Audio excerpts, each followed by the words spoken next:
Oke, sudah direkam ya.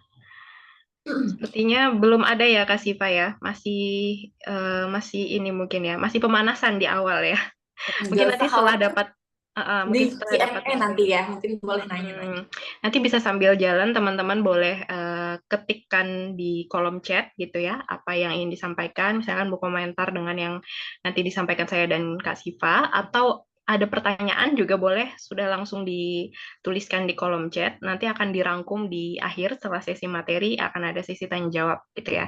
Jadi boleh tanya dulu di kolom chatnya, takutnya nanti pas sesi tanya jawab udah lupa apa yang mau ditanya gitu ya. Jadi pas sambil jalan boleh dituliskan aja gitu. Dan jangan lupa kita ingatkan juga buat teman-teman untuk mengikuti acara kita sampai akhir ya, karena nanti yang akan mendapatkan e-sertifikat itu hanya untuk teman-teman yang mengikuti acara ini hingga akhir, dan nanti mengisikan presensi. Nanti di akhir akan dikirimkan oleh admin. Oke, begitu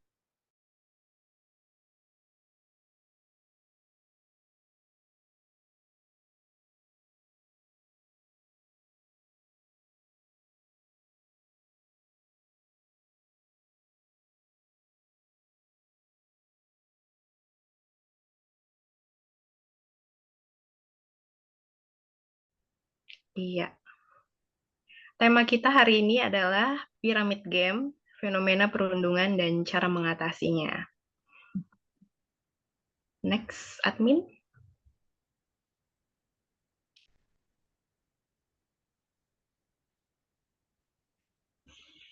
Oke, nah kenapa kita mengangkat tema ini? Tadi sebenarnya sudah sedikit di-spill sama Kak Siva ya, karena tema perundungan itu marak terjadi gitu ya di antara kita.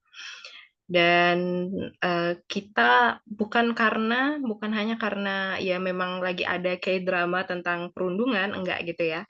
Beberapa waktu terakhir kan juga di Indonesia lagi ramai ya, ada kasus bully gitu ya. Dan sepertinya ini menarik untuk kita bahas bersama begitu. Nah, mungkin di awal kita bisa main games dulu ya, teman-teman. Silahkan akses link berikut.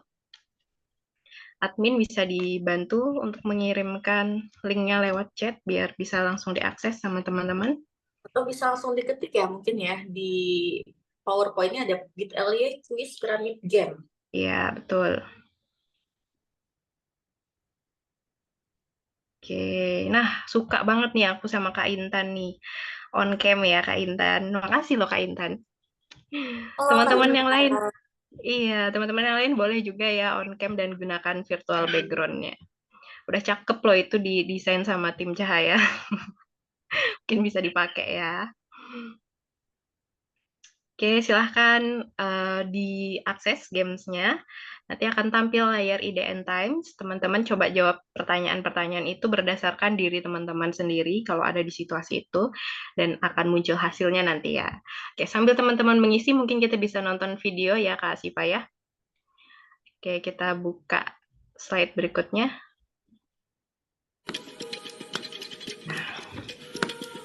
이렇게.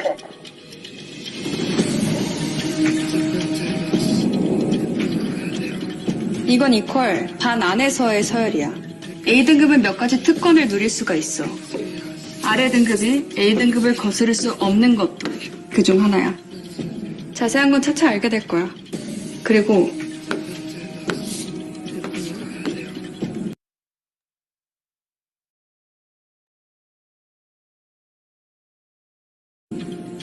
열애 등급 F. 0표를 받으면 F가 되고 F는 A의 정반대라고 보면 돼. 그럼 이 중에 누구 한 명은 반드시 왕따가 돼야 한다는 소리잖아. 무슨 이딴 게임 있어?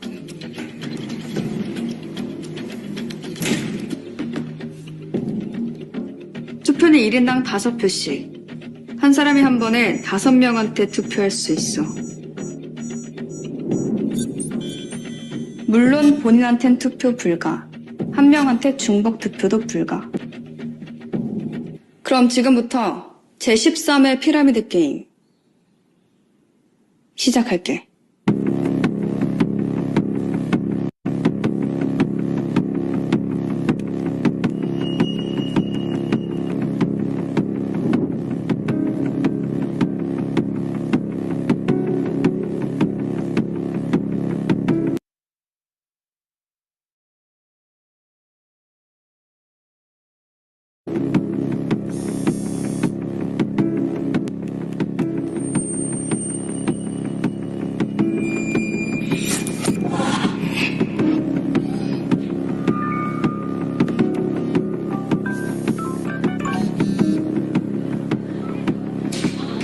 내 앞에 꼬아준 거야. 알지. 알지? 이런 거 몰랐다? 봐봐. 저 C 됐어요. 여러분 알아?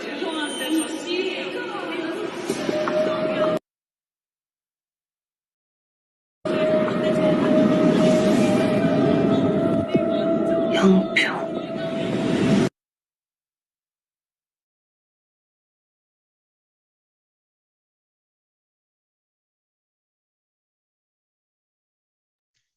Oke, videonya sudah selesai kayaknya ya. Oke, gimana teman-teman? Sudah akses linknya dan sudah dapat hasilnya?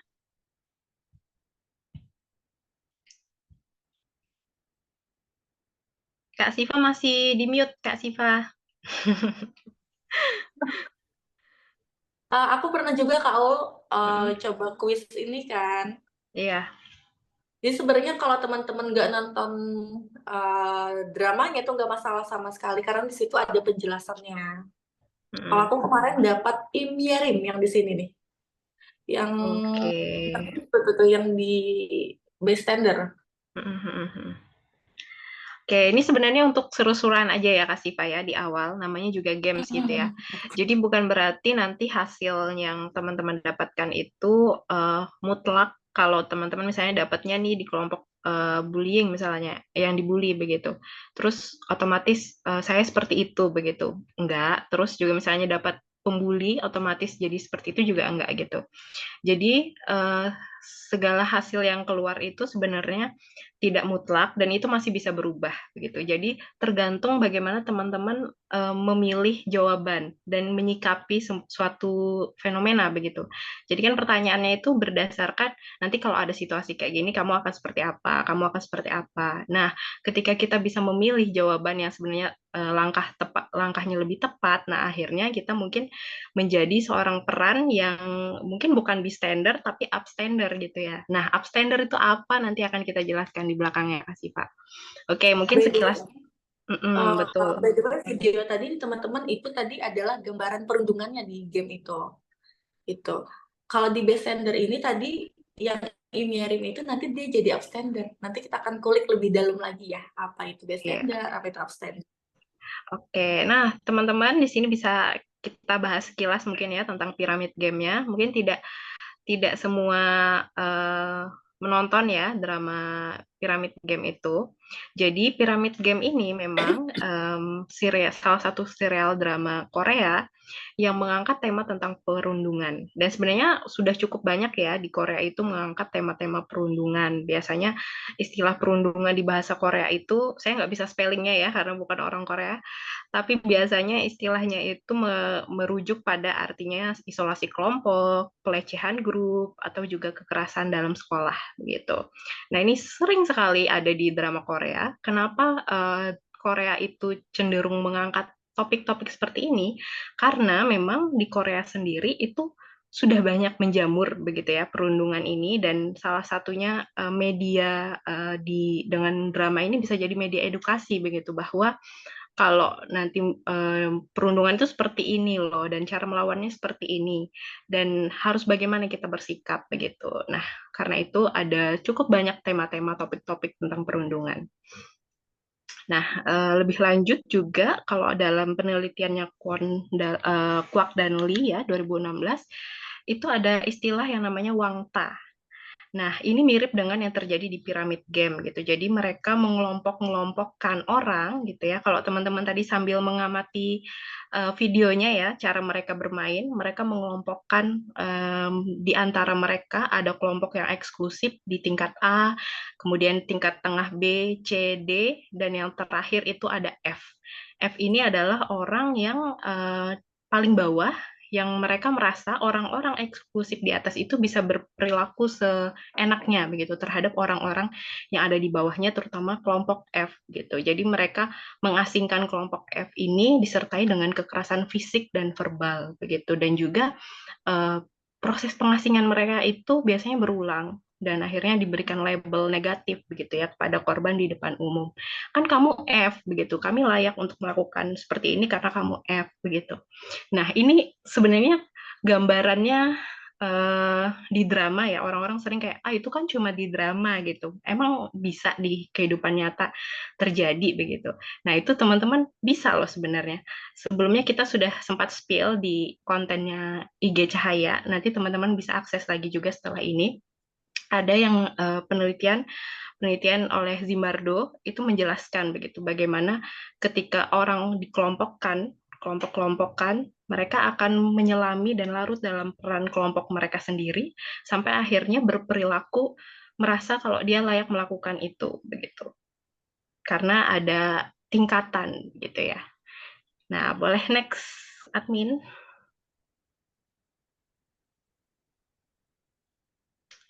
Nanti bisa setelah ini akses di Instagram Cahaya ya, ada konten penjelasan tentang bagaimana scene yang ada di Pyramid Game itu sebenarnya relate dan mungkin terjadi di kehidupan nyata.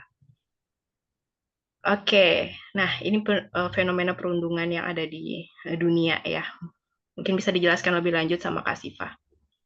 Oke, mungkin kalau teman-teman mungkin yang cowok-cowok ya ngerasa kayak apa sih ini bahas-bahas drakor gitu, apa sih Korea-Korea gitu. Sebenarnya kita nggak berfokus kepada filmnya atau drakornya, tapi karena memang di Korea sendiri seperti yang dijelaskan Kak Aul bahkan punya istilah-istilah sendiri ya Kak Aul.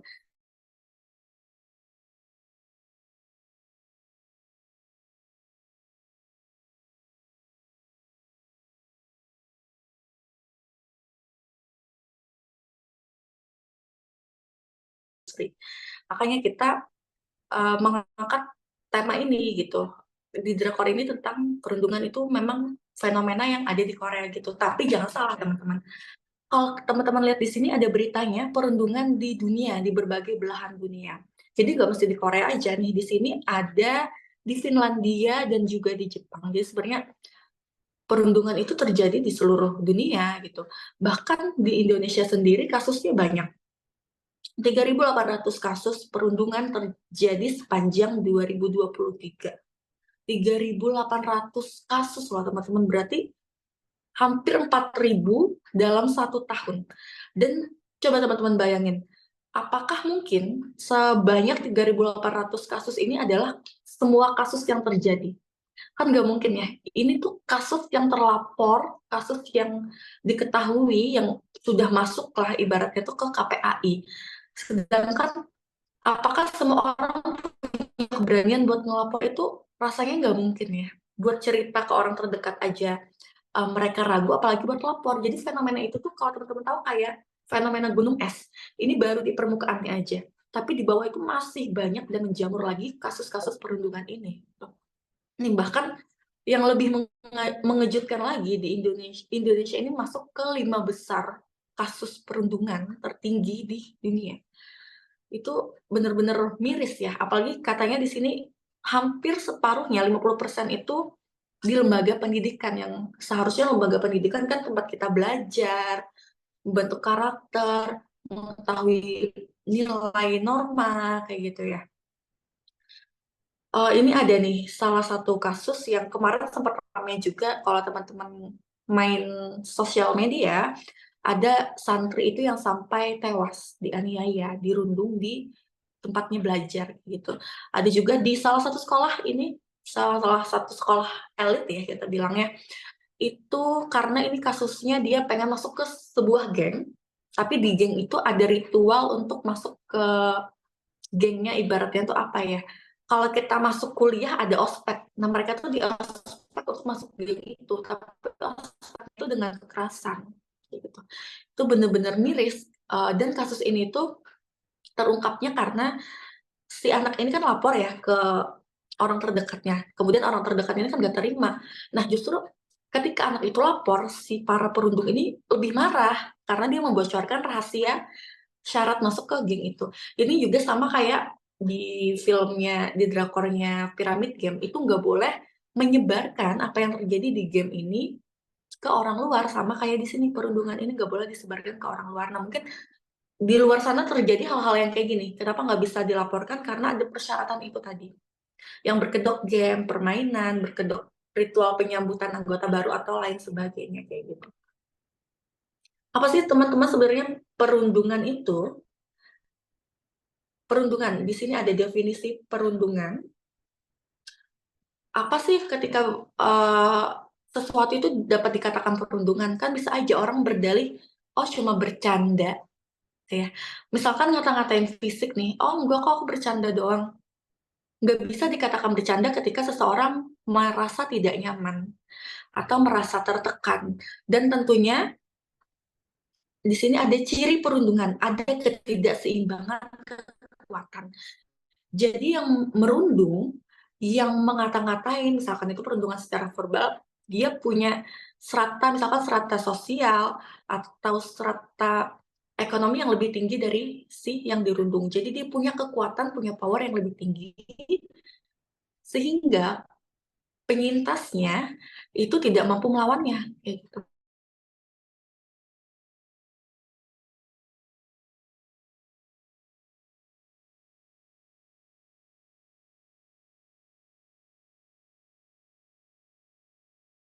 Cara menambah anggotanya. Jadi si penyintasnya satu, yang dibully, yang dirundung, oh setara nih, dia gak bakal menang lawan si korban ini. Maka dia ngajak teman-temannya, bawa 3 orang, 5 orang untuk merundung si korbannya ini. Gitu.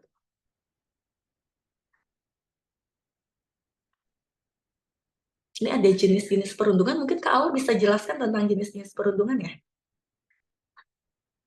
Oke, baik. Tadi kalau sudah kita tahu definisinya begitu ya, sekarang kita mengenal jenis-jenisnya ada apa aja sih begitu ya. Jadi teman-teman, jenis perundungan itu biasanya ada 4 gitu ya. Dan ini udah terangkum di buku yang dituliskan oleh Wardana ya, tahun 2016. Yang paling pertama itu adalah perundungan fisik. Mungkin ini paling sering yang kita tahu gitu ya, kalau udah sampai berita itu biasanya pasti perundungannya perundungan fisik begitu ya, udah mungkin masuk ke jalur hukum begitu, karena kalau fisik kan ada bukti yang jelas begitu ya, kalau dia dirundung secara fisik itu bisa dibuktikan, misalnya dipukul, ditendang itu ada bekasnya begitu. Nah, jenis yang kedua ini biasanya yang sulit dibuktikan, jenis perundungan verbal. Karena kalau secara verbal itu kan kadang menyakiti langsung ke hati, tapi tidak ada bekasnya begitu, yang bisa tampak terlihat. Hanya ya yang orang yang langsung merasakan itu, yang akhirnya tahu kalau itu adalah pembulian begitu. Nah, biasanya verbal itu berupa misalnya dicela, difitnah, atau penggunaan kata-kata yang digunakan untuk menyakiti orang lain, begitu ya. Entah apapun itu bentuknya, kalau itu sudah menyakiti, walaupun bilangnya cuma bercanda, tapi kalau udah menyakiti, itu termasuk ke perundungan verbal. Sama halnya mungkin ini kan baru momen habis Lebaran ya, Kak Siva ya. Mungkin waktu Lebaran tuh ada keluarga yang mungkin Pak De Bude yang menanyakan atau menyindir gitu ya. Misalnya kita belum melakukan sesuatu yang secara mungkin di masyarakat Indonesia itu budayanya harusnya di umur segini udah begini begitu, tapi belum. Nah, kemudian muncul kata-kata yang menyindir atau mencela atau ya menanyakan tapi dengan maksud merendahkan. Nah, itu kan juga akhirnya menyakiti ya.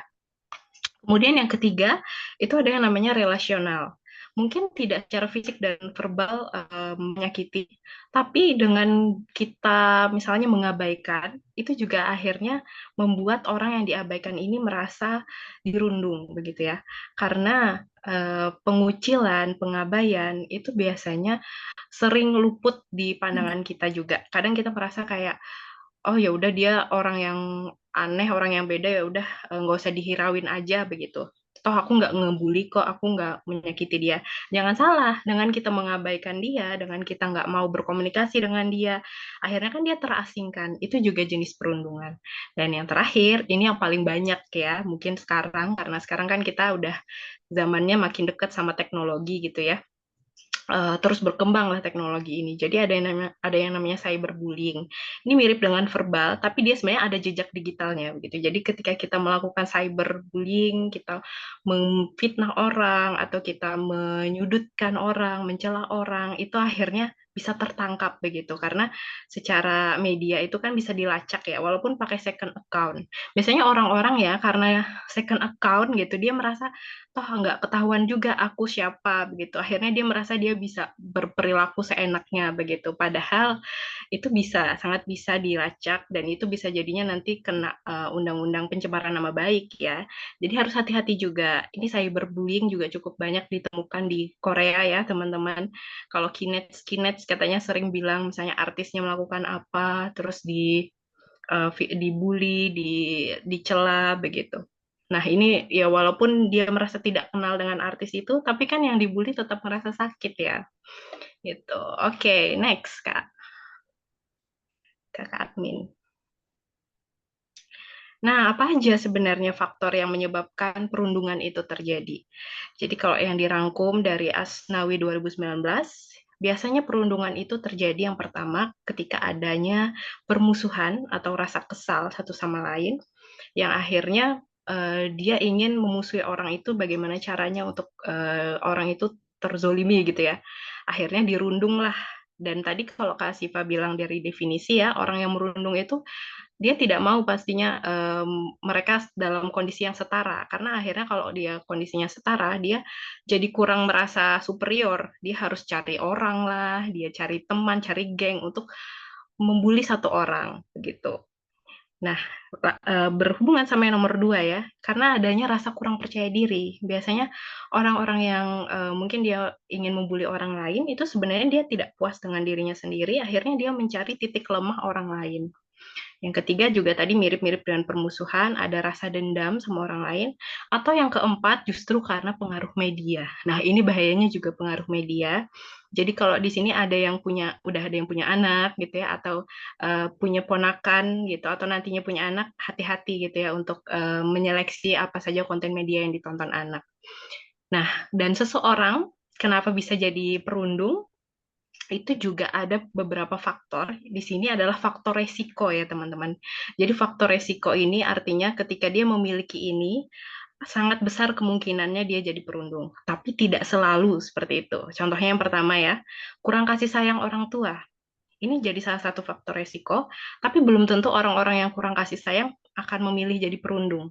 Ya, jadi balik lagi ke dia punya faktor resiko dan ada pengalaman yang menyertainya, dan faktor resiko misalnya tinggi, udah keluarganya seperti itu, individunya sendiri agresif, kemudian dia juga punya pengalaman dirundung sampai akhirnya dia ingin balas dendam gitu ya. Karena biasanya rantainya orang yang dibully, orang yang membuli itu pernah dibully juga di masa lalu. Akhirnya dia tidak bisa memutus rantai itu dan itu jadi rantai yang seperti lingkaran setan gitu ya. Seperti kalau nonton K-drama Pyramid Game ini, tokoh pembuli utamanya juga kan waktu dia di masa lalu dia dibully begitu ya. Tapi ini sebenarnya tidak bisa jadi alasan untuk membenarkan begitu ya, membenarkan perilaku dia membuli itu karena tiga hal ini hanya faktor risiko, di mana faktor risiko itu bisa sebenarnya diminimalisir, maksudnya tidak menjadikan kita memilih jalan itu begitu karena ada pilihan lain gitu. Oke, mungkin boleh di next. Nah, dampaknya gimana Kak Siva? Dampaknya bagi pelaku ya kalau jadi tadi kan kau udah jelas ini apa aja jenis perundungan, apa yang menyebabkan orang jadi perundung, tapi kalau selama ini kita taunya perundungan itu cuma berakibat buruk bagi si korban atau si penyintasnya. Tapi ternyata jangan salah teman-teman, pelaku ini juga punya dampak negatif dari perundungan. Kalau teman-teman berencana nih jadi idol K-pop ya, mereka ketika sudah besar namanya itu kan sering yang di cancel culture karena dia dulunya punya masa lalu sebagai perundung kayak gitu. Itu masuk ke dalam hukuman sosial dari masyarakat gitu. Nah, jangan salah ketika kita terbiasa merundung orang ya, kita tuh akan menjadi pribadi yang merasa hebat, merasa jagoan. Jadi kita tuh nganggap remeh orang lain gitu. Akibatnya apa sih? Males nggak sih ketemu orang yang kayak gitu? Kalau ketemu orang yang, oh dia paling hebat, dia paling jagoan, kan kita males temeninnya ya. Jadi teman-temannya akan menjauhi dia nggak punya teman yang sefrekuensi kayak gitu. Orang ini juga akan mudah berkonflik sama orang lain, nggak cuma sama teman-temannya, sama gurunya ya. Nanti ketika dia masuk dunia kerja, dia menjalani kehidupannya, dia udah terbiasa menjadi orang yang mudah berkonflik. Terus juga tentunya akan dicap sebagai anak nakal dan dicap negatif. Nah, kalau udah kayak gini kan udah dicap, di-labeling, itu akan membuat keinginan belajarnya menurun, prestasi belajarnya akan menurun. Gimana mau bisa berprestasi? Udah dicap duluan, jadi apa ya, ngerasanya tuh kayak, ah males ah belajar, aku kan udah dicap anak nakal, ngapain aku belajar? Gak ada anak nakal yang belajar, kayak gitu. Dan tentunya ada hukuman nih Kak Aul. Sebenarnya kita udah punya undang-undangnya sendiri yang ada di Permendikbud nomor 82 tahun 2015. Ini adalah sanksi perundungan bagi guru dan tenaga pendidik. Mirisnya nih teman-teman Kaul, ternyata ada juga oknum tenaga pendidik yang ngebully, ngerundung siswanya kayak gitu. Itu sempat viral juga di sosial media ya. Waktu itu ada lewat satu video di mana si tenaga pendidik ini ngebully bekal dari si anak itu. Anak itu kan gak bisa ngelawan ya, toh dia gurunya. Gimana cara ngelawannya? Gimana dia nyampein rasa keberatan? Pak, itu nyakitin hati saya loh, Bapak. Ngata-ngatain bekal saya itu nyakitin. Nggak bisa dia ngomong kayak gitu. Karena orang itu lebih superior, lebih dihormati gitu ya. Kecuali misalkan teman sekelasnya, mungkin dia masih bisa negur kayak gitu. Nah, terus ada juga nih Undang-Undang Nomor 35 tahun 2014. Di sini ada denda penjara paling lama 3 tahun 6 bulan atau denda sebanyak 72 juta. Ini perilaku perundungan secara umum ya. Secara umum terjadi bisa pakai UU ini gitu, ada sanksinya. Dan yang marak banget, yang biasanya sering dikasuskan itu kan kata Kak Aul tadi ada cyberbullying ya. Cyberbullying itu ada buktinya. Ketika teman-teman ngata-ngatain orang di sosial media, itu kan bisa di-screenshot jadi bukti untuk dilaporkan. Terus IP address-nya teman-teman itu kan bisa dilacak. Di mana sih orang ini, lokasinya di mana? Itu bisa dituntut loh dengan Undang-Undang Nomor 11 tahun 2008. Apa sih hukumannya? Penjara lamanya 6 tahun atau denda maksimal 6 miliar. Wah, banyak banget ya. Jadi jangan sampai deh teman-teman secara sadar ataupun nggak sadar menjadi pelaku bullying. Ternyata ada sanksinya soalnya kayak gitu. Di kemudian ada target sasaran perundungan ya. Nah, kalau tadi kan Kak Aul jelasin tentang pelakunya, orang yang kayak gimana. Nah, di sini ada sasaran perundungan. Artinya para penyintas perundungan ini atau bullying ini biasanya punya rasa percaya diri yang rendah. Jadi dia nggak berani ngelawan. Itu jadi sasaran empuk sih para pelaku. Kenapa? Karena seperti yang udah kita bahas di awal tadi, pelaku ini punya rasa insecure. Dia sebenarnya nggak percaya diri. Dia nggak akan percaya diri untuk merundung orang yang pede, orang yang lebih dari dia. Maka dia cari target yang menurut dia lemah. Gitu. Jadi target itu yang bisa untuk dirundung. Nah, ini penting banget diketahui buat bunda-bunda semua yang punya anak, gimana sih nanamin rasa percaya diri sama anak, menjalin kedekatan sama anak, biar anak itu punya trust sama orang tuanya dan dia membangun confidence ini gitu. Tapi jangan salah teman-teman, walaupun yang nomor satu ini jadi targetnya para perundung, sebenarnya perundungan ini bisa terjadi sama siapa aja. Walaupun nih kayak kalau kita berkaca dari piramid game tadi ya, si tokoh utamanya si Suji itu kan dia orangnya pede-pede aja ya, setara-setara aja sama teman-temannya. Tapi dia tetap mengalami bullying, tetap mengalami perundungan karena sebenarnya bullying itu bisa dialami oleh siapa saja. Kayak tadi, ketika seseorang itu pede-pede aja, setara-setara aja nih sama si para pelakunya, mereka akan menambah kekuatan dengan nambah orang. Jadi seolah nggak setara lagi. Walaupun teman-teman punya pribadi yang confidence, pribadi yang baik, yang positif gitu ya, yang seolah orang itu nggak berani buat ngerundung teman-teman, tapi mereka cari cara. Ketika dia sudah niat nih pengen ngerundung, dia akan cari cara. Dia akan bisa menghasut teman-temannya atau bawa teman-temannya untuk ngerundung teman-teman agar tidak setara itu tadi. Ini ada dampaknya bagi penyintas Mungkin boleh Kak Aul jelasin dampaknya apa sih Kak Aul Iya. buat penyintas? Betul. Nah, untuk dampak-dampak negatifnya itu teman-teman sebenarnya cukup banyak ya. Tapi yang terangkum di sini ada 7 yang mungkin jadi kelompok yang paling besar begitu ya. Sebelumnya saya juga pernah berpraktik begitu di puskesmas ya teman-teman. Jadi ketika ada klien yang masuk di puskesmas itu adalah seorang remaja, biasanya keluhan-keluhannya itu seperti mengarah ke kecenderungan depresi. Dan setelah diusut punya usut, apa yang menjadi akar, apa yang menjadi pemicunya adalah salah satunya dia dirundung oleh teman-temannya, begitu. Jadi itu bisa jadi salah satu penyebab begitu ya, walaupun tidak menjadi penyebab tunggal seseorang mengalami depresi ya. Tapi ini bisa jadi dampak begitu, dampak negatif, mengalami kecenderungan depresi, cemas, sampai akhirnya karena dia cemas kan, dia takut kalau ke sekolah dirundung dan sebagainya, akhirnya dia ingin putus sekolah saja.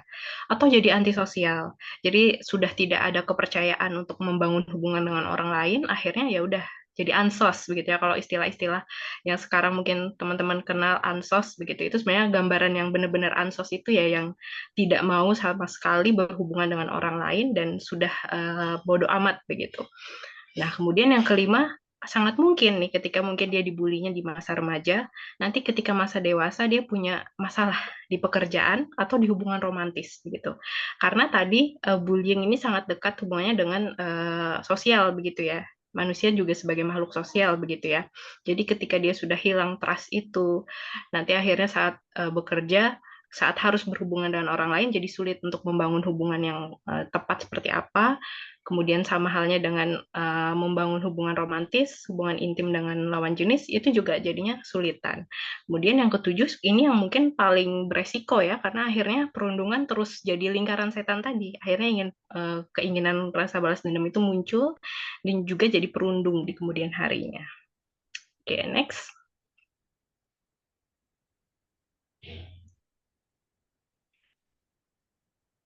Oke, ini 7 dampak yang sangat mungkin terjadi begitu ya. Dan ini biasanya ada ciri-cirinya juga nih. Kalau teman-teman mungkin gimana ya kalau misalnya punya saudara atau punya ponakan, punya anak gitu ya, atau nanti punya anak yang bersekolah, khawatir gitu ya.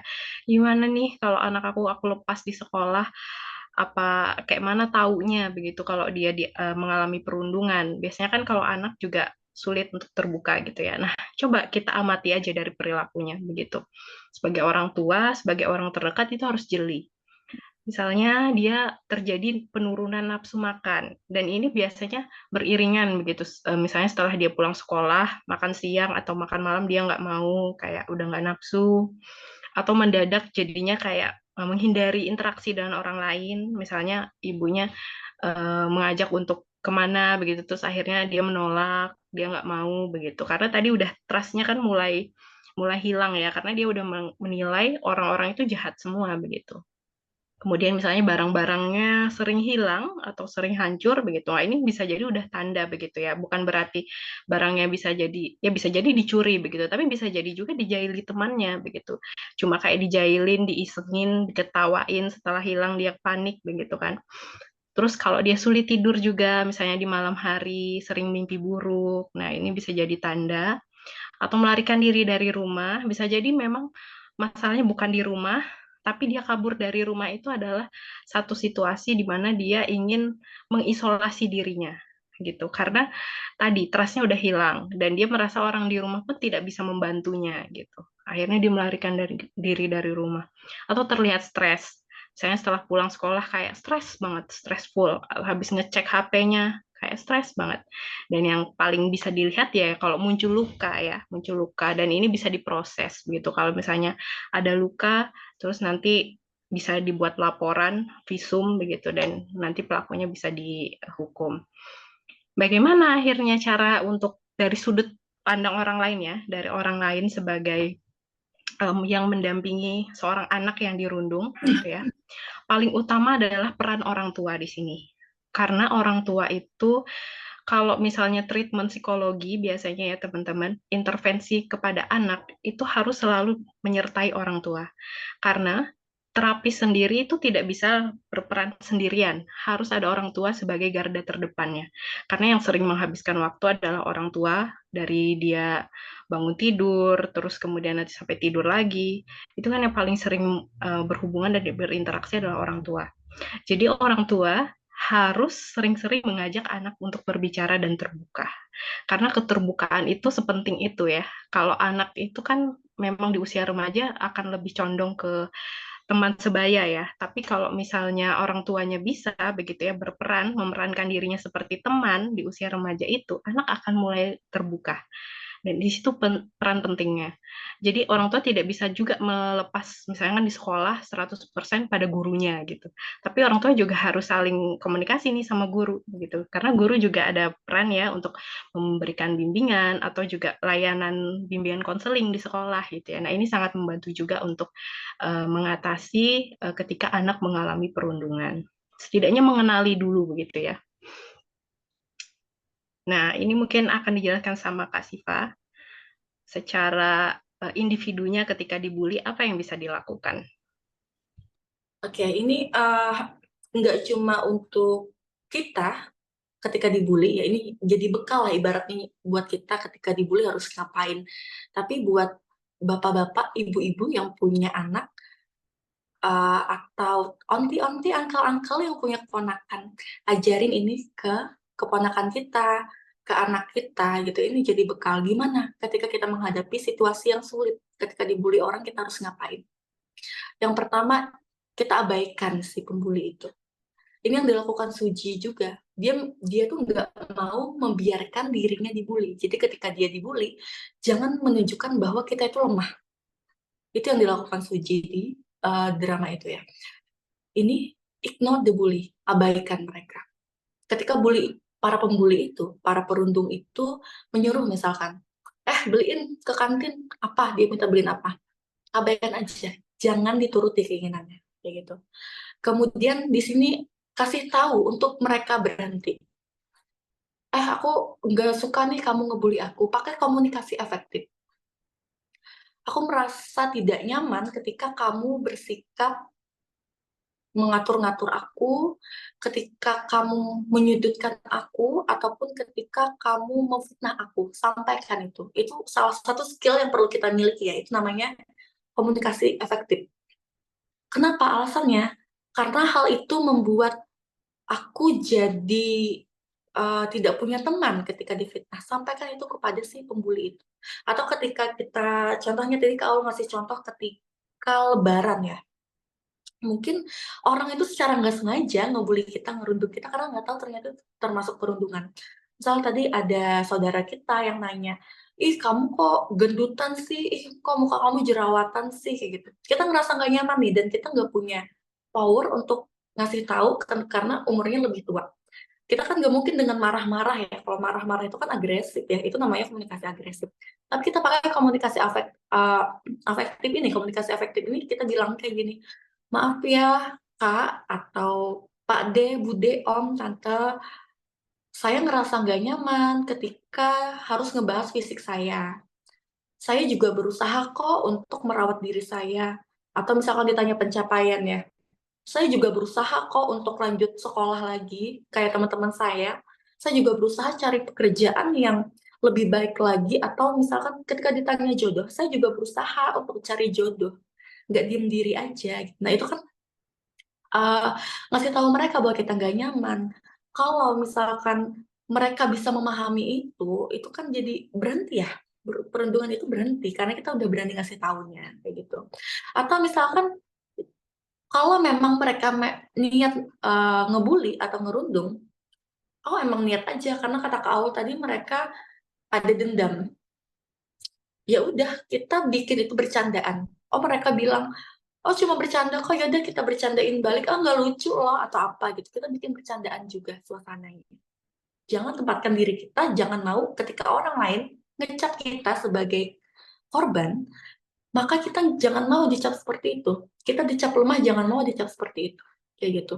Terus yang paling penting teman-teman harus tahu di mana lokasi orang melakukan perundungan. Misalkan kayak di sekolah. Di sekolah itu biasanya yang rawan untuk terjadi perundungan tentunya di lokasi-lokasi yang nggak kelihatan ya, kayak di belakang gudang, di belakang halaman sekolah. Kita jangan ke arah sana saat jam istirahat gitu ya. Teman-teman coba ke tempat-tempat yang ramai, kan nggak mungkin orang ngebully di tengah-tengah kayak gitu, seenggaknya ada saksi mata. Itu kalau kita ke tempat-tempat yang rawan untuk terjadi dibully, nah ini para pembuli itu akan beraksi di sana. Kemudian cari teman. Usahakan kita ada teman ya untuk menemani kita ketika kita dibully, dia bisa jadi saksi, ada yang laporkan atau seenggaknya buat jadi teman cerita. Kemudian tahu gimana untuk lari dari situasi ini, escape this situation.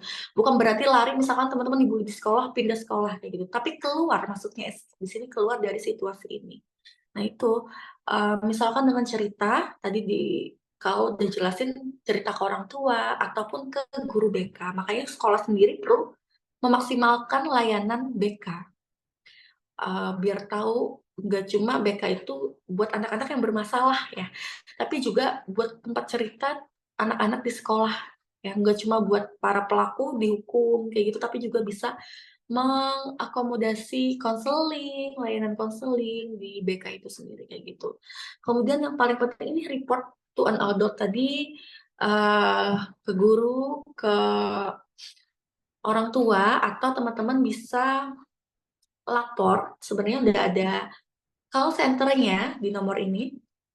Nanti dapat kok PowerPoint-nya, teman-teman bisa hubungi ke sekolah aman kemendikbud.go.id atau di nomor tertera, nomor teleponnya ada, emailnya ada, pengaduan kemendikbud.go.id, atau ke Pusat Pelayanan Terpadu Pelindungan Perempuan dan Anak. Gitu. Ini teman-teman bisa lapor, jadi jangan takut buat lapor. Atau mungkin ketika teman-teman belum siap untuk lapor, teman-teman bisa untuk konsul ke psikolog.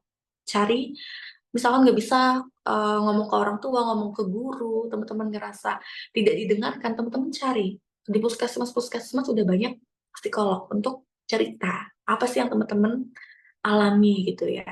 Lalu nanti teman-teman laporkan kejadiannya agar perundungan itu nggak terus terjadi. Gitu.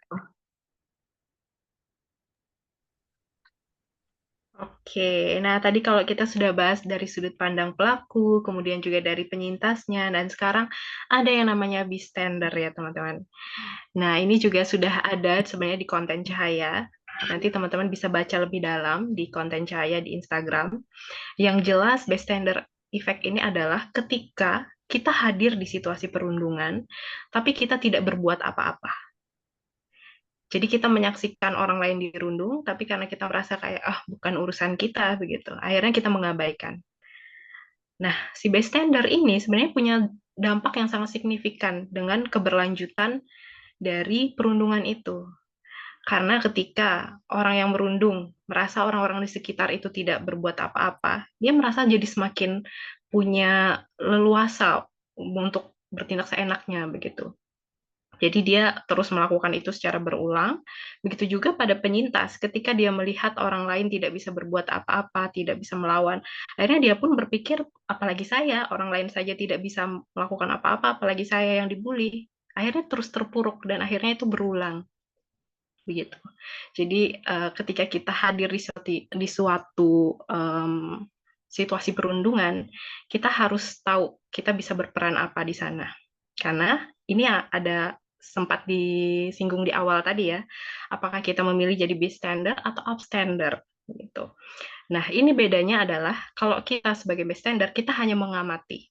Kita hanya melihat tanpa berbuat apa-apa. Tidak menolong, tidak menghentikan. Tapi kalau kita upstander, kita akan melakukan tindakan yang menghentikan perundungan itu. Entah kita mencoba melerai, atau misalkan mungkin terlalu kuat nih, yang merundung itu banyak orang yang nggak bisa langsung melerai. Lapor misalkan. Kita sebagai orang ketiga melaporkan. Karena korban, penyintas, biasanya dia merasa dia nggak bisa melapor gitu. Walaupun sebenarnya dengan laporan itu akan membantu ya, tapi kalau dia melapor bisa jadi dia perundungan itu semakin parah. Akhirnya orang ketiga lah yang bisa membantu sebenarnya. Orang ketiga yang membantu melaporkan, atau kalau yang sekarang ya, sekarang ini sering banget dilakukan, memviralkan, divideoin lah itu kan yang terjadi begitu. Sampai akhirnya nanti pelaku ini juga akan kena sanksi sosial sendiri, begitu. Nah, intinya kita bisa berperan dalam perundungan itu, kita bisa jadi upstander, bukan sekedar bystander. Oke, next. Nah, gimana sih biar bisa jadi bystander ya teman-teman ya? Syaratnya tentu harus ada di kejadian, sama kayak bystander. Bystander itu kan orang yang ada di kejadian. Tapi si upstander ini harus memperhatikan kejadian itu.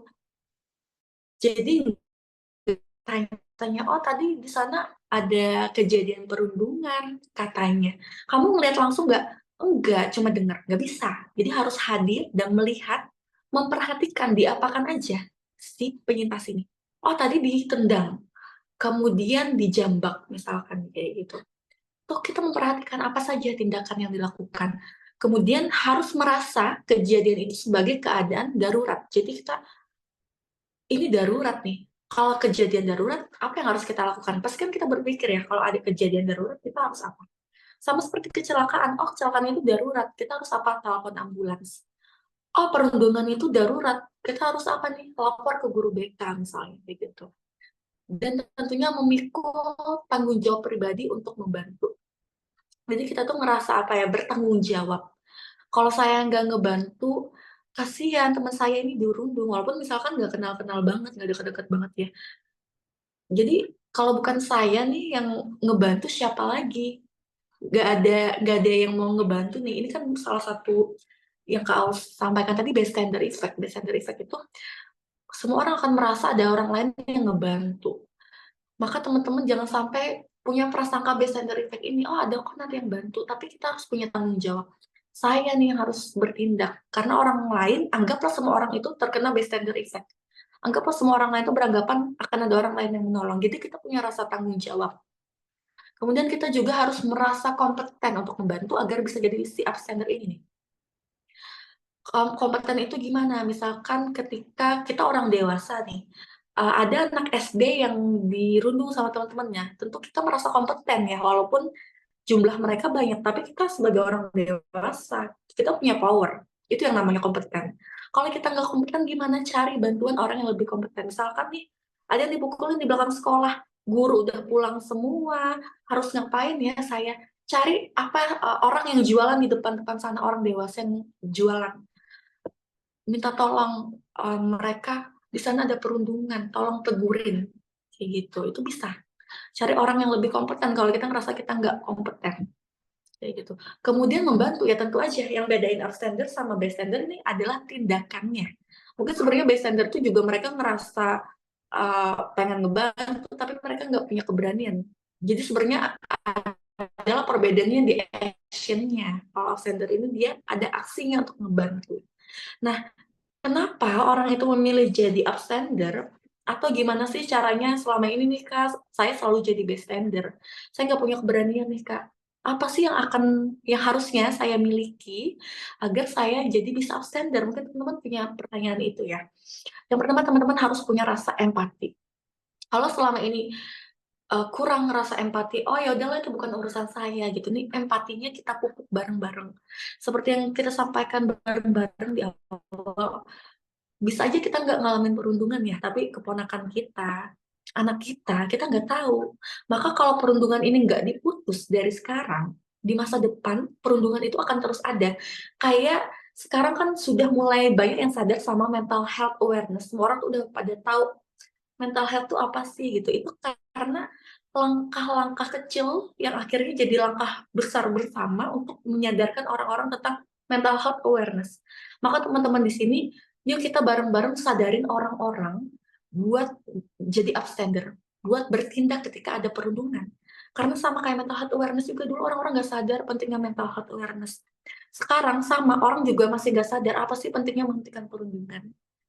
Kayak gitu. Jadi dampaknya apa sekarang? Dampaknya sekarang orang banyak yang ke psikolog, banyak yang ngerti work-life balance, ngerti self-care ya. Kalau kita mulai langkah kecil dari diri kita aja sekarang, siapa tahu 5 tahun ke depan orang-orang udah nggak ada perundungan lagi, udah berkurang angkanya gitu. Dan tentunya nih ada yang namanya kesadaran moral. Kita tahu mana baik, mana buruk. Pasti kita bisa bedain ya, punya hati nurani lah kita. Oh, ketika orang itu mukul orang itu nggak baik. Oh, jadi kita tahu, kita hentikan ketika itu hal yang nggak baik. Dan tentunya ada confidence. Orang yang confident sama dirinya, dia akan lebih mudah menjadi upstander. Ada dua di sini, ada confidence dalam melakukan intervensi, dalam melakukan tindakan, dan self confidence. Kalau self confidence itu biasanya orang yang percaya diri, dia uh, merasa dirinya bisa ngebantu. Kalau orang bisa ngerasa ngebantu itu dalam intervensinya, confidence dalam intervensi kayak gitu. Terus ada yang namanya fulfillment, merasa lega karena sudah tidak harus menyaksikan kekerasan. Pasti kita tuh risih ya kalau tiap masuk sekolah, walaupun kita nggak dibully, atau masuk kantor, ada aja teman kita yang dikucilin, ada aja yang bisik-bisik tetangga ngefitnah teman kita. Walaupun kita nggak deket-deket banget sama dia, tapi kita tuh risih. Yang namanya aura negatif tuh kan terpancar ya. Pasti kita tuh ngerasa kayak gak enak. Aduh, dengan situasi kayak gini, datang ke kantor, mau kerja, kok nih orang-orang pada gosipin orang. Gak enak ya. Coba misalkan kita punya lingkungan yang positif, itu kita juga lega rasanya. Ini yang harus kita miliki bareng-bareng. Kita akan lega ketika si perundungan ini udah gak ada lagi, kayak gitu. Oke, ya. Dari tadi ini sebenarnya admin udah mengingatkan waktu ya kita kasih Pak ya. Oke, tapi materinya sudah selesai teman-teman. Jadi sekarang mungkin kita bisa buka sesi tanya jawab ya kepada teman-teman yang mungkin ingin bertanya. Silahkan boleh on mic, boleh open mic, atau kalau mungkin sedang tidak bisa berbicara, boleh diketikkan ya di kolom komentar. Silahkan. Ada yang ingin bertanya? Atau mungkin menanggapi dari apa yang sudah disampaikan. Mungkin kita lihat kolom chat ya, Kak ya. Sepertinya tadi ada yang chat. Atau Kak boleh Sakira. reka? Iya, Kak Syakira, sepanjang yang aku temuin, pembuli emang nggak pernah sendiri, selalu berkelompok. Oke, nah Kak Syakira juga mengamati ya di sekelilingnya, kalau orang-orang yang membuli itu memang seringkali dia merasa, misalkan dia setara dengan orang yang dibully, seperti yang Kak Sipa tadi sampaikan, dia harus menarik orang lain supaya dia lebih tinggi, dia lebih banyak secara jumlah, akhirnya tidak setara lagi, akhirnya dia membuli, gitu. Memang itu yang sangat umum terjadi ya teman-teman. Oke, mungkin dari Kak Bella atau Kak Noval ingin berkomentar.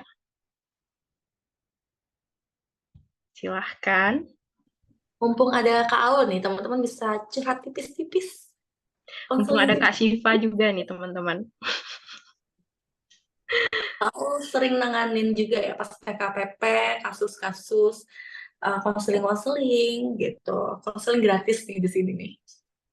Ya, boleh disampaikan. Atau ada yang menggelitik dari yang disampaikan tadi? Kira-kira.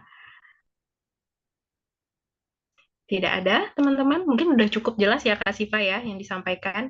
Nanti juga teman-teman bisa dapat materinya dan juga bisa dapat rekamannya ya. Oke, kita buka kesempatan terakhir nih, teman-teman. Nggak ada yang mau berkomentar? Tidak ada. Oke. Oh, ada Kak Bella. Oke, silahkan Kak Bella. Oke, boleh. Boleh via chat. Silahkan diketikkan aja.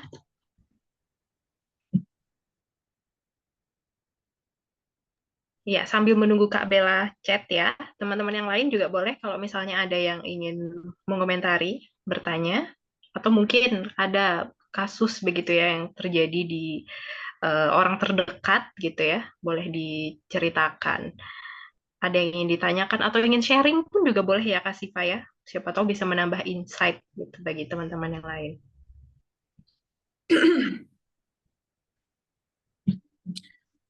Mungkin sambil nunggu Kak Bella ya, Kak, teman-teman aku mau sharing nih. Aku pernah nemuin salah satu orang yang dibully ya. Itu seperti yang disampaikan Kak Aul tadi, ciri-cirinya jadi sulit tidur, nangis itu tiap hari. Terus apa sih yang aku lakukan? Yang pertama aku tanya dulu, kamu nangisnya udah berapa lama? udah kurang lebih 6 bulan terakhir. Coba teman-teman bayangin nangis 6 bulan terakhir itu gimana?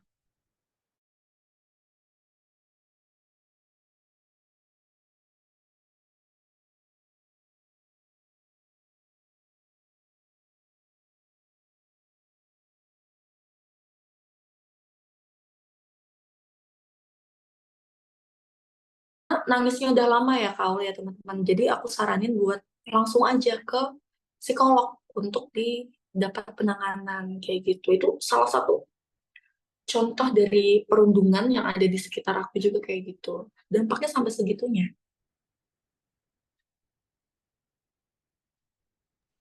Oke, ada pertanyaan untuk Kak Aul. Oke, Kak Syakira ya. Ini Kak Syakira sama Kak Bella, oh Kak Bella masih mengetik ya. Oke, dari Kak Syakira dulu. Cara mengatasi jika sudah hilang empati dan simpati. Awal mulanya karena pembulian.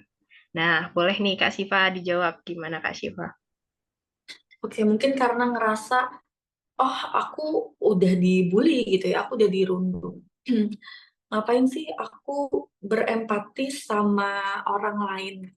Justru sebenarnya kalau kita dibully, justru kita bisa berempati sama orang lain karena kita pernah dibully juga, karena kita pernah dirundung gitu. Jangan sampai orang lain juga ngerasain hal yang sama karena berarti kan sekarang posisinya sebagai bystander ya, bukan lagi sebagai penyintas. Oh dulu saya pernah dirundung, saya tahu sakitnya dirundung. Maka kita ingat-ingat lagi gimana sih dulu sakitnya dirundung, apa yang kita alami gitu. Itu dipupuk bareng, kita coba pupuk bareng. Eh, kalau itu terjadi sama anak kita gimana? Kalau itu terjadi sama orang terdekat kita gimana?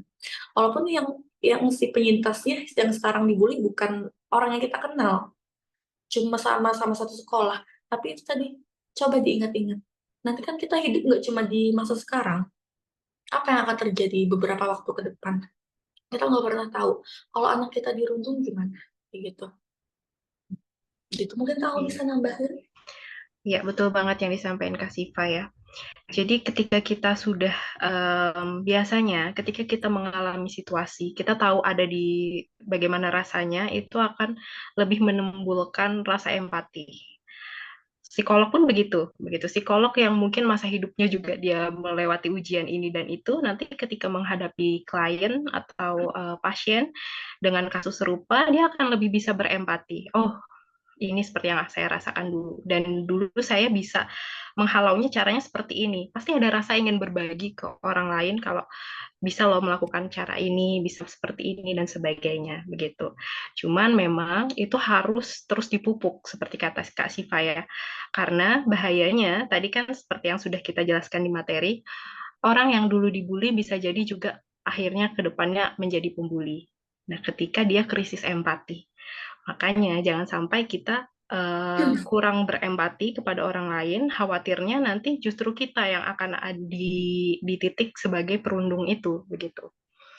Karena tadi Kak Sipa juga sampaikan, kita hidup di masa itu tidak cuma masa sekarang, ada masa depan. Ketika kita berbuat apapun yang kita lakukan di masa sekarang itu kan nantinya akan berdampak di masa depan, gitu ya.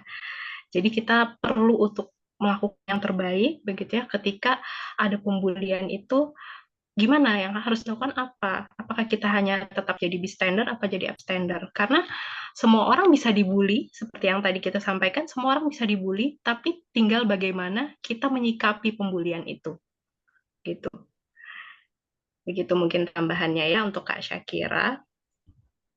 Ada ada tanggapan nih dari Kak Syakira ya Kak Aul. Kadang kan kalau Mm-mm. udah punya masalah di kita, masalahnya ke aku Mm. kayak sih gitu doang gitu. Mm. Aku yang ngalamin lebih parah aja nggak pernah curhat sana sini. Jadi kadang aku ngerasa Mm. berusaha buat baik sama orang supaya empatiku nggak hilang. Ini udah langkah yang betul ya Kak Aulia. Kita tetap Mm. baik aja sama orang, kita berusaha baik supaya empati kita nggak hilang. Jadi empati itu perlu dilatih biar nggak hilang. Atau Mm. teman-teman supaya empatinya itu tetap ada ya.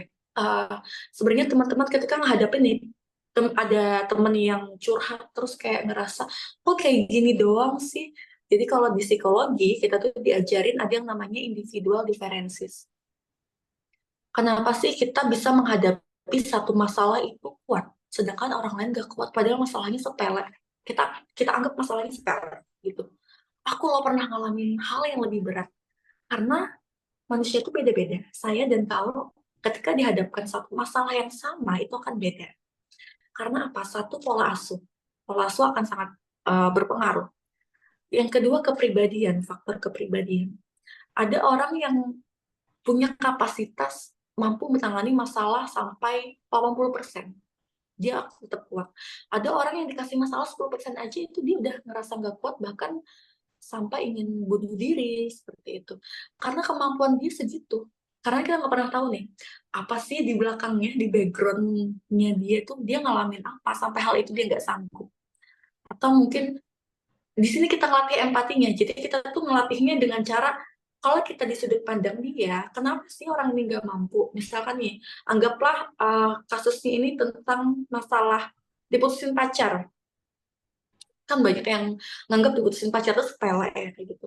Kenapa sih orang ini diputusin pacar aja tuh sampai nangisnya berbulan-bulan? Oh kita mencoba empatinya dengan mengira-ngira apa yang terjadi di belakang dia, pakai perspektifnya dia. Jadi empati itu pakai perspektif orang lain, bukan perspektif kita. Kita itu objektif, tapi kalau kita pakai perspektif dia, oh dia itu ngerasa galau banget ditinggalin pacarnya karena dia nggak dapat kasih sayang yang cukup dari orang tuanya. Wajar dia ngerasa kesepian. Oh dia tuh nggak pernah loh disayangin sebegitunya sama orang lain, termasuk orang tuanya, termasuk teman-temannya, kecuali pacarnya. Walaupun pacarnya toksik, tapi dia dapat afeksi itu dari pacarnya. Dan di sini berempat itu. Kenapa ya orang itu bisa melakukan itu? Kenapa ya dia sedih sebegitunya karena hal itu? Jadi kita mencoba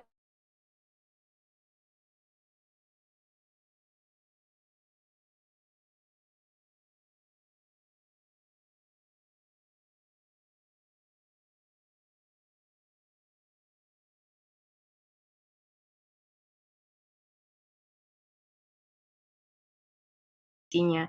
Sedangkan simpati itu hanya sekedar kita merasa kasihan. Nah, jadi kita tetap pakai sudut pandang kita, tapi kita kasihan sama dia. Nah, yang perlu kita pupuk adalah empati, bukan simpati. Kalau simpati kadang orang juga merasa risih ya, misalnya disimpatiin. Misalnya dia tipe orang yang nggak mau dikasihani oleh orang lain. Pasti akhirnya dia menolak bantuan kan kalau kita simpati. Nah, tapi kalau kita empati, kita bisa memposisikan diri seperti bagaimana dia, begitu ya. Kita coba pakai perspektif dia. Akhirnya ketika kita membantu, apapun yang kita sampaikan itu nggak lagi mental gitu. Mungkin masuk gitu karena sudah apa ya, istilahnya kita bisa memahami lah apa yang dia hadapi begitu. Dan cara yang Kak Syakira udah lakukan ini udah baik ya Kak ya. Kita berusaha baik aja terus gitu. Jadi mungkin saya tuh selalu ingat juga satu quotes gitu ya. Ketika kita tidak ingin merasa tidak nyaman begitu ya, coba jangan mengingat apa yang sudah kita lakukan ke orang lain, tapi ingatlah apa yang sudah orang lain lakukan kepada kita dalam hal yang baik ya. Kalau kita terus mengingat apa kebaikan kita ke orang lain dan itu terus yang kita fokuskan, akhirnya kita semacam membuat rasanya tidak nyaman juga. Kayak aku udah melakukan ini, melakukan itu begitu, tapi dia tidak pernah melakukan balasan. Akhirnya kan yang menderita diri kita sendiri begitu. Tapi ketika kita fokus pada apa yang sudah dilakukan orang lain ke kita, walaupun kecil gitu ya, misalkan bantuannya itu sangat kecil gitu, itu akan membuat perasaan bersyukur lebih besar. Dan perasaan kita rasanya, oh ternyata ada orang lain yang menghargai aku, ada orang lain yang baik kepada aku, membantu aku, begitu. Oke. Oke, ada pertanyaan selanjutnya nih. Kalau mungkin boleh bantu jawab ya. Pola Dari asuh orang tua yang gimana sih yang akan membentuk anak itu mempunyai mental pembuli. pola asuhnya Oke. dari slide ya tentang pola asuh. Menarik ya pertanyaannya Kak Bella, karena ini penting ya sebagai kita mungkin calon orang tua, kita harus seperti apa begitu. Yang paling rentan ya teman-teman, biasanya orang tua yang cenderung mengasuh anaknya dengan cara yang keras, intimidatif, otoriter, ya, itu biasanya akan menghasilkan anak yang akhirnya juga berperilaku sama seperti dia. Dia bisa mencontoh. Anak itu adalah pencontoh terbaik begitu. Ketika dia lihat orang tuanya keras, orang tuanya suka ngomong kasar, suka menyakiti dia juga akan berpikir berarti ya orang itu boleh disakiti dong, orang lain itu boleh dihina, boleh diini karena dia mendapatkan itu dari orang yang menjadi role modelnya. Akhirnya ketika dia di lingkungan sekolah, ketemu teman-temannya dan dia merasa temannya itu lebih lemah, dia bully lah temannya. Nah, ini sering kali bahkan di drama Korea Pyramid Game ini juga di tokoh yang saya lupa namanya ya, yang dia punya ayah yang sangat otoriter, terus akhirnya Rambut dia hijau ya. iya, yang rambut pendek. Akhirnya dia sangat agresif ke teman-temannya. Dia sering dipukuli, sering ditendang oleh ayahnya. Nah, itu tadi yang saya sebutkan, kalau perundung itu biasanya dia punya rasa kurang percaya diri, rasa inferior, yang mana ketika dia ingin menaikkan itu, apa ya yang bisa aku lakukan supaya aku bisa superior, akhirnya dia mencari mangsa yang dia rasa itu lebih lemah dari dia, supaya harga dirinya itu balik, begitu. Nah, jangan sampai nanti kita sebagai orang tua kita menjadikan anak kita inferior dengan kita kasarin atau kita berikan kata-kata yang tidak mengenakan, begitu, intimidatif dan otoriter sebagainya, gitu. Jadi lebih di bagian pola pengasuhan itu harus diperhatikan bagaimana kita berinteraksi ke anak kita. Jangan sampai tadi anak merasa terintimidasi. Karena kalau misalnya tadi yang sudah disebutkan juga ya, kalau misalnya kita semakin terbuka, anak kita bisa semakin terbuka kepada kita sering bertanya kabarnya, bertanya bagaimana pengalamannya, apa yang dia rasakan di sekolah sehari-hari, itu akan membantu anak lebih menghargai apa yang namanya hubungan. Begitu. Jadi memang harus diajarkan dari orang tua itu sendiri. Oke. 2 pertanyaan terakhir nih Kak, kalau ada dari Kak Ari sama Kak Intan. Kalau dari Kak Ari, sewaktu kecil itu nggak tahu apa itu perundungan, nggak memahami apa itu perundungan dan melakukan orang udah tahu apa itu perundungan dan merasa sangat bersalah. Gimana sih cara mengatasinya? Cara Oke. mengatasi rasa bersalah itu. Oke, baik. Terima kasih Kak Ari juga ini sharing ya artinya ya, pernah punya pengalaman membuli orang lain dan memang kadang ya kita tidak tahu sesuatu begitu, tapi kita melakukan hal itu ternyata setelah kita tahu itu salah, kita menyesali. Nah, yang dilakukan oleh Kak Ari ini sebenarnya sudah intinya Kak Ari sudah ada rasa penyesalan ya di situ ya, dan itu adalah satu langkah yang paling utama Kak Ari. Bagaimana caranya untuk mengatasi rasa bersalah itu? Yang bisa dilakukan adalah mungkin kita paling pertama ya, kita minta maaf terlebih dahulu kepada orang yang pernah kita bully itu. Kita minta maaf karena kita sebelumnya nggak tahu kalau itu menyakiti dia, kita coba perbaiki hubungan kita dengannya. Itu langkah paling pertama, karena ketika rasa maaf itu sudah, rasa menyesal itu sudah dilakukan dengan tindakan berupa maaf, itu akan membuat perasaan kita lebih lega. Walaupun terkadang permintaan maaf itu tidak disambut dengan baik ya, mungkin misalnya yang dibully merasa sangat kesal dan nggak mau memaafkan, nggak bisa memaafkan, tapi setidaknya dengan maaf itu yang selalu kita lakukan secara konsisten, itu akan membuat diri kita sendiri lega. Karena kita sudah menyesali perbuatan, kita sudah meminta maaf kepadanya, dan tindakan kita yang tadi ya konsisten minta maaf, dia misalnya dia tolak, tapi anggap seperti kalau misalnya karang di lautan ya teman-teman, kalau terus terkena ombak, lama-lama akan terkikis juga. Sama halnya kayak upaya kita, misalnya kita minta maaf terus, lama-lama mungkin hatinya akan luluh dan memaafkan. Jadi langkah yang paling utama adalah kita minta maaf kepada orang yang sudah kita bully, dan yang berikutnya jangan sampai terulang. Karena kita udah tahu gitu ya, sudah tahu apa yang salah di situ. Perilaku seperti ini tidak boleh harusnya dilakukan. Gitu. Dan bisa juga ya kalau salah satu cara menebus rasa bersalah ini dengan menjadi upstander. Ketika kita Betul. mulai perundungan ya udah kita bertindak karena menebus rasa bersalah kita tadi gitu. Itu jadi satu langkah yang sangat positif. Kita sebarin ke orang-orang, ayo jadi upstander yuk. Gitu. Biar nggak ada lagi perundungan itu. Mungkin sama seperti pertanyaan tadi, karena dulunya nggak tahu apa itu perundungan itu apa. Oh, saya nggak sadar ngebulinya karena nggak tahu. Kita sebarin informasi itu.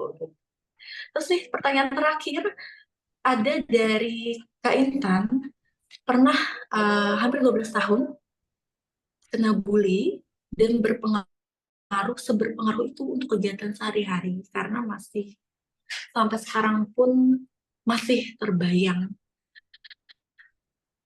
Gak ketika kita menjadi lintas itu akan sangat berat rasanya, apalagi ini tahunan.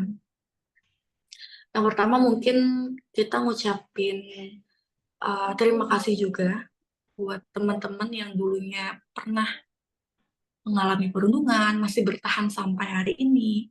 Teman-teman memilih untuk bangkit, teman-teman memilih untuk mencapai cita-cita teman-teman, nggak terpuruk di hal itu.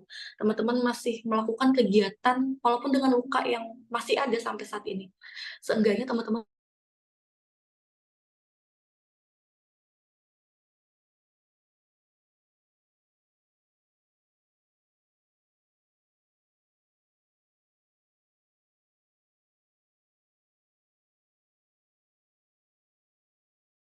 masih sampai dirundung kayak gini. Emang aku bikin salah apa ke dia, ke mereka, sampai aku dikucilkan. Yang pertama, ketika orang lain benci kita, kita jangan benci diri kita sendiri. Jadilah orang pertama yang paling sayang sama diri kita. Kalau kita nggak punya teman cerita, kita cerita sama diri kita sendiri, kita self-talk. Teman-teman bisa lakuin nulis, misalkan nulis jurnal, oh hari ini dirundung, terus perasaannya apa? Perasaannya sedih banget, ngerasa nggak berharga, misalkan kayak gitu.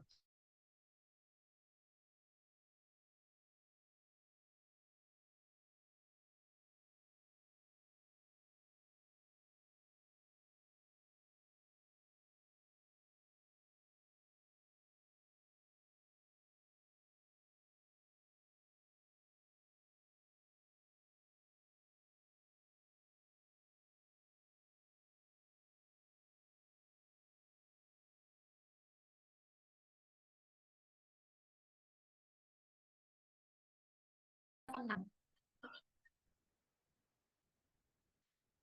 Oke, gitu sih kalau aku. Kalau kau ada tanggapan Iya, kah? betul banget.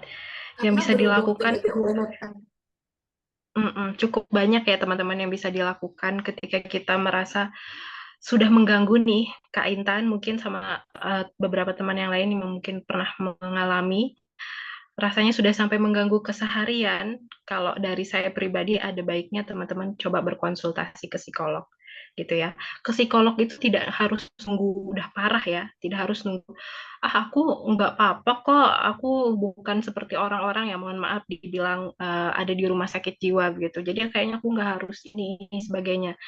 Nggak gitu. Psikolog itu justru langkah pencegahan, teman-teman. Jadi ketika teman-teman sudah merasa akunya terganggu, keseharian sekolah terganggu, misalkan jadi terbayang-bayang tadi ya, sampai akhirnya ketika melakukan hubungan sosial dan orang lain jadi misalnya jadi gugup, jadi grogi, atau misalnya pekerjaannya jadi tertunda karena misalnya malamnya selalu begadang, nggak bisa tidur, overthinking, datang ke psikolog. Coba cari solusinya bareng, nanti akan dapat dicarikan bersama-sama gitu ya, apa yang bisa dilakukan supaya bisa mengatasi situasi itu gitu. Oke, nah terima kasih banyak ya untuk teman-teman semua yang sudah antusias dan makasih juga yang udah sharing dan menanggapi ya dari teman-teman semua. Semoga apa yang saya dan Kak Siva sampaikan di sini bisa bermanfaat dan nggak hanya berhenti di teman-teman. Jadi harapannya teman-teman semua juga bisa menyebarkan informasi atau pengetahuan yang didapatkan ke orang-orang lain begitu. Jadi kita bisa jadi garda terdepan untuk memberhentikan fenomena perundungan ini. Begitu. Mungkin dari Kak Siva ada closing statement? Kak Siva masih di mute? Ya. Oke, mungkin teman-teman mau kita pernah ngalamin perundungan, mau kita pernah jadi perundung, yang penting adalah sekarang kita adalah agen perubahan dari fenomena perundungan ini. Jangan sampai fenomena perundungan ini terus berlanjut. Tuh. Kita pikirkan masa depan anak cucu kita, jangan sampai itu terjadi sama orang-orang terdekat kita, maka yuk kita bareng-bareng kasih tahu orang-orang, bisa gunakan sosial medianya, gimana untuk stop bullying. Dari informasi yang udah kita kasih hari ini, yang kita sharingkan hari ini, teman-teman nanti dapat PowerPoint-nya juga kita share. Kemana sih laporannya kita share? Jangan sampai perundungan ini terus berulang dan kasusnya makin banyak. Gitu. Buat teman-teman yang pernah ngalamin perundungannya, aku mau bilang sekali lagi makasih untuk udah bertahan dan tetap semangat. Pasti ada jalan keluarnya kok. Setelah gelap pasti ada terang, gitu. Iya. Dan adanya segala hal yang kita hadapi itu jadi salah satu proses pendewasaan diri kita, ya teman-teman. Oke, terima kasih sudah bertumbuh bareng Cahaya di seri ketiga ini. Mungkin sebelum kita tutup, kita bisa foto bareng dulu ya, Kak Siva ya. Mungkin boleh on cam nih buat teman-teman yang lain. On cam dan gunakan virtual background-nya ya. Dari Kak Noval, Kak Nuraini, Kak Ari, Kak Syakira, mungkin boleh dinyalakan kameranya. Oh, sama admin sudah mengirimkan link presensi ya, teman-teman. Nanti harap diisi, karena bagi yang mengikuti hingga akhir di presensi saja yang akan mendapatkan e-sertifikat ya. Oke, Kak Noval, boleh digunakan virtual background-nya juga, Kak? Dan Kak Nuraini, Kak Ari, Kak Syakira, kira-kira bisa on cam atau sedang terkendala? Oh, oke, nggak bisa, nggak apa-apa. Yang lainnya bisa on cam, Kak Ari? Oke, sepertinya mungkin lagi di luar ya, teman-teman. Oke, nggak apa-apa. Kak Andri, mungkin sepertinya hanya layarnya yang terlihat ya, Kak Andri ya. Mungkin bajunya menggunakan yang sama seperti latar belakangnya ya. Oke, nggak apa-apa. Kita yang lainnya sudah siap ya, kita screenshot dulu mungkin. Hitungan ketiga. 1, 2. Oke, sekali lagi. 1, 2.